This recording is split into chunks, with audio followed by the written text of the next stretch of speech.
Hello and welcome to Bitning. साथ में मिलके शुरू करते हैं जिंदगी की दूसरी इनिंग। और बिटकॉइन 71,000 यूएस डॉलर से ऊपर, to be precise 71,300 US dollar के आसपास पहुंचा। क्या इसकी वजह है, उसको समझने की कोशिश करते हैं और कुछ और इंटरेस्टिंग बातें हैं, कुछ मेरे ओपिनियंस हैं, कुछ थॉट्स हैं, उसको मैं आपके साथ जरूर शेयर करूंगा। ठीक है, तो सबसे पहले हम बात करते हैं भाई 71,000 यूएस डॉलर पे इसलिए पहुंचा क्योंकि बिटकॉइन स्पॉट ईटीएफ के जो टोटल जो हिस्ट्री है, उसके अंदर जो 4 जून था, वो दूसरा सबसे बड़ा दिन था जो सबसे ज्यादा जो पैसा बिटकॉइन के अंदर एंटर किया। तो 880 मिलियन यूएस डॉलर बिटकॉइन के जो स्पॉट ईटीएफ है उसके अंदर एंटर किया। मैं यहाँ पे अगर प्रिसाइसली दिखाऊं तो इसको लीड किया ब्लैक रॉक ने, जिसके अंदर 274 मिलियन आया। फिडेलिटी के अंदर 378 मिलियन आया। तो टोटल अगर हम देखें तो 886 मिलियन बिटकॉइन के स्पॉट ईटीएफ में एंटर करा, जो कि सबसे ज्यादा जो एंटर किया है। नंबर वन जो दिन था वो था जब 1.04 बिलियन एंटर किया था। तो ये दूसरा सबसे बड़ा दिन था। तो ऑब्वियसली इसकी वजह से ऐसा लगा कि यार जो बिटकॉइन की स्पॉट ईटीएफ कंपनीज हैं वो बाइंग कर रही हैं दबा के, और ये मैसिव है, राइट। तो ये इंपॉर्टेंट है समझना। और देखिए इससे ये पता लगता है, इससे ये पता लगता है कि आप लोगों को हो सकता है कि कंसर्न लग रहा हो कि बिटकॉइन ओवर वैल्यूड है, बिटकॉइन नीचे आएगा तो बाय करेंगे, पता नहीं क्या होगा। लेकिन देखिए उन सबको पता है।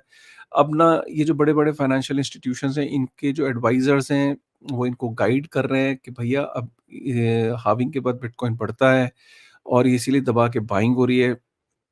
आप लोग मतलब फिर मैं रिक्वेस्ट कर रहा हूँ कि आप लोग बस को मिस कर दोगे, ये सोच के कि चलो मैं चिप्स और पानी की बोतल और ब्रेड पकौड़ा ले आता हूँ, अभी बस तो आई नहीं है।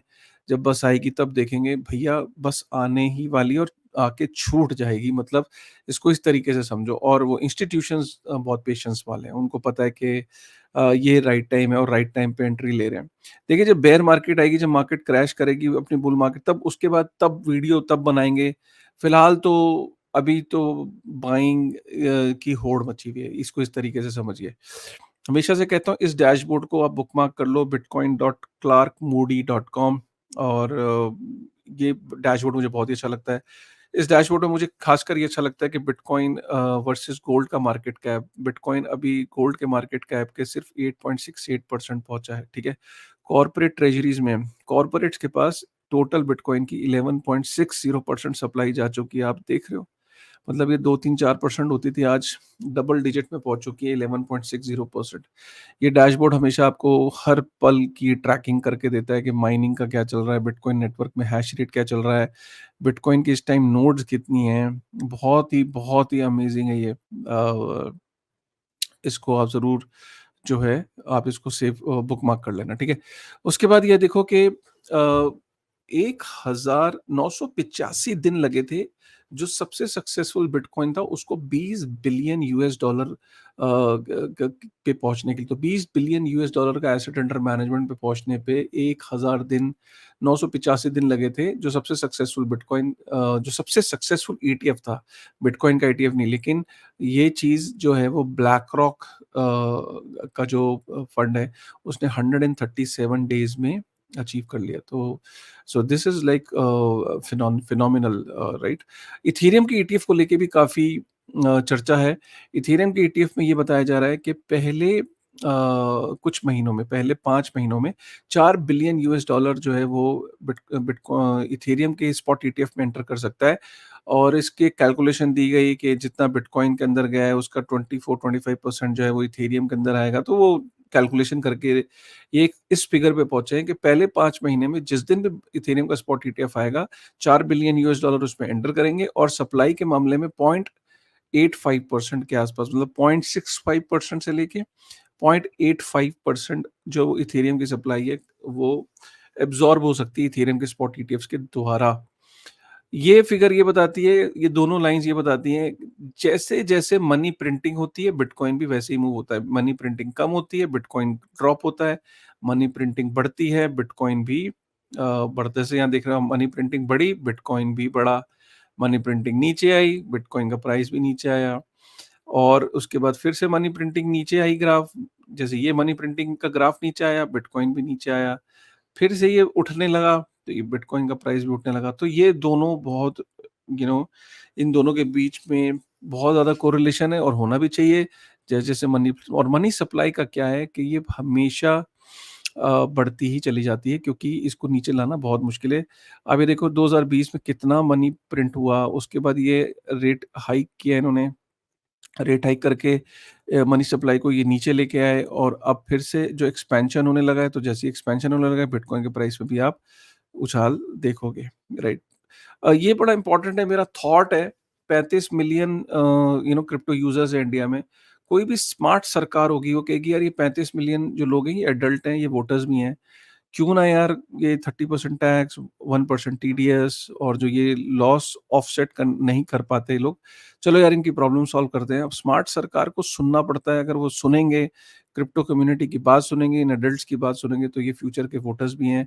तो आज ही स्मार्ट सरकार को कम से कम इस बात को सुनना चाहिए। राइट, ये फिगर ये बताती है कि अकोमुलेशन 2020 में नई वेल्स ने बहुत ज़्यादा अकोमुलेट किया था बुल रन से पहले। सेम कुछ इसी तरीके का ग्राफ 2024 में भी बन रहा है।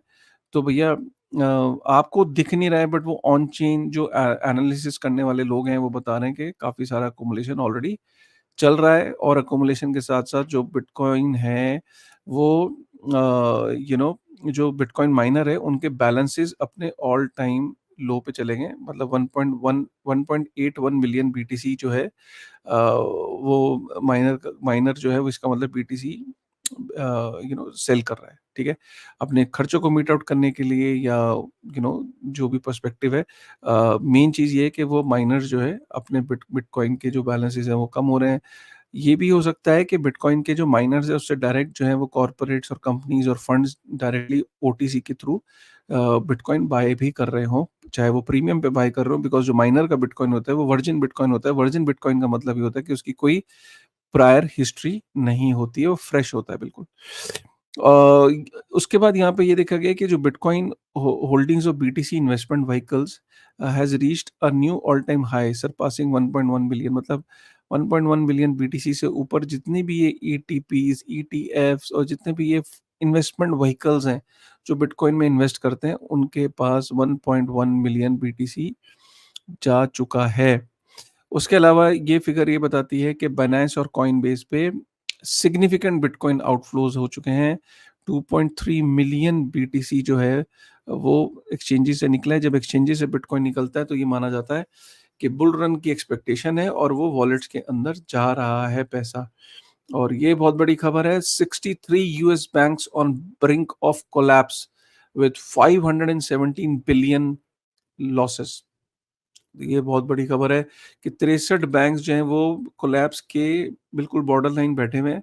और अगर ऐसा होता है तो आप समझ सकते हो कि यूएस के लिए ये कितना बड़ा पैनिक वाला बटन है।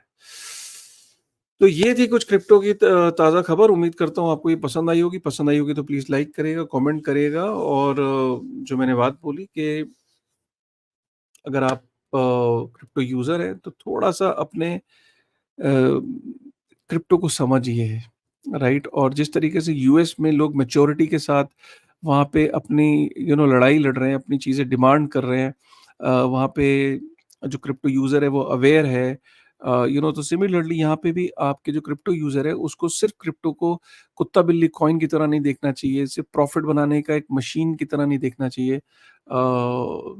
They should be more mature in their outlook toward crypto. अगर आप ही सीरियस नहीं हो क्रिप्टो को लेके और क्रिप्टो को समझ नहीं है आपकी, तो फिर किसको समझाओगे? तो वो जैसे आप इसको एक क्विक मनी मेकिंग इंस्ट्रूमेंट की तरह देखोगे, तो सामने वाला भी कहेगा भाई वो अमीर बनने के लिए गया था, वहाँ लॉस खा के आ गया। ऐसा नहीं है।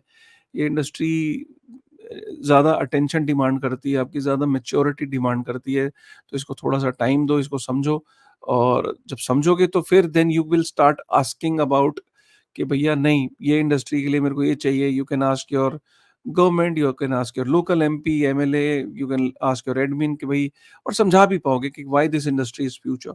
तो तभी जब ये कलेक्टिव एफर्ट बनता है तो जाके कुछ हो पाता है, अदरवाइज़ तो ठीक है मतलब। तो ये है।